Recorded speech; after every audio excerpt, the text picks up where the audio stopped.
نحمدہ ونصلی علی رسولہ الکریم اما بعد فاعوذ باللہ من الشیطان الرجیم بسم اللہ الرحمن الرحیم السلام علیکم۔ شروع کرتے ہیں اللہ تعالیٰ کے پاک نام کے ساتھ جو قیامت کے دن ہمیں دوبارہ زندہ فرمائے گا، اور لاکھوں کروڑوں درود و سلام آقائے دو جہان پر جو ہمارے لیے ہدایت کا سرچشمہ بنا کر بھیجے گئے۔ اللہم صلی علی سیدنا محمد وعلی آل سیدنا محمد وبارک وسلم صلی اللہ علیہ وآلہ وسلم۔ کئی دفعہ انسان کے اوپر ایسے برے حالات آ جاتے ہیں کہ وہ پریشان ہو کر رہ جاتا ہے کہ وہ کیا کرے، وہ کیا کر سکتا ہے، لیکن اس کے باوجود لاکھ حل ڈھونڈنے کی کوشش کر کے بھی کوئی حل نظر نہیں آتا، اور پھر حالات اس کے ایسے تنگ ہو جاتے ہیں کہ وہ مجبور ہو جاتا ہے کہ آج کسی سے مانگے، کل کسی اور سے مانگے،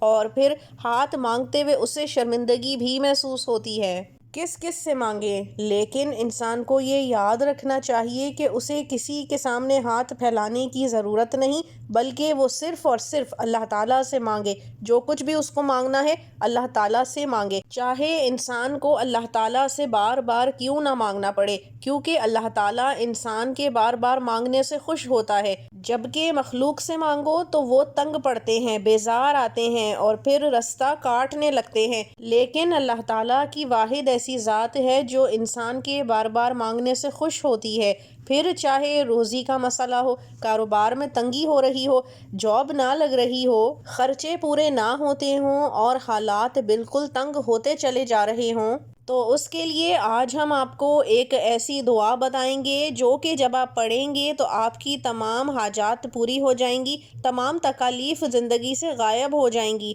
اور اللہ تعالیٰ سے آپ براہ راست جو مانگنا چاہیں گے آپ کو مل جائے گا۔ اس دعا کے بارے میں آپ کو بتاتے چلیں کہ حضور اقدس صلی اللہ علیہ وآلہ وسلم کی بیٹی، جن سے آپ اس دنیا میں سب سے زیادہ محبت فرماتے تھے، حضرت فاطمہ رضی اللہ تعالیٰ عنہا، اس بارے میں ایک روایت بھی منقول ہے کہ ایک مرتبہ حضرت فاطمہ رضی اللہ تعالیٰ عنہا نے اپنے والد یعنی حضور پاک صلی اللہ علیہ وآلہ وسلم سے شکایت کی کہ ان کے اوپر بہت فقر ہے، کہ بہت زیادہ فاقے گزر رہے ہیں اور ایک ماہ ہو گیا ہے اسی فقر کے عالم سے گزرتے ہوئے،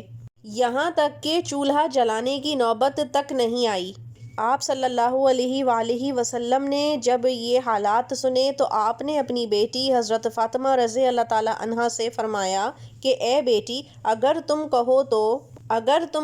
تو تمہیں 5 بکریاں دے دوں کہ جن سے تمہاری حاجت پوری ہو جائے، یا تو ابھی جو دعا حضرت جبرائیل علیہ السلام نے مجھے سکھائی ہے وہ تمہیں دے دوں، یہ تمہارا اختیار ہے کہ تم کیا چیز لینا چاہو گی، یا تو 5 بکریاں یا پھر حضرت جبرائیل علیہ السلام کی سکھائی ہوئی دعا۔ اب کیونکہ آپ صلی اللہ علیہ وآلہ وسلم کا خاندان ہے تو ظاہر ہے وہ اللہ تعالیٰ سے مانگنے پر یقین رکھتا ہے، تو حضرت بی بی فاطمہ نے دعا لینے کا فیصلہ کیا، تو پھر آپ صلی اللہ علیہ وآلہ وسلم نے ان کو یہ دعا بتائی۔ وہ دعا یہ ہے کہ یا اول الاولین و یا آخر الآخرین و یا ذی القوۃ المتین و یا راحم المساکین و یا ارحم الراحمین۔ اس دعا کا ترجمہ کچھ اس طرح سے ہے کہ اے اللہ، اے سب سے اول اور سب سے آخر، اے قوت اور طاقت والے،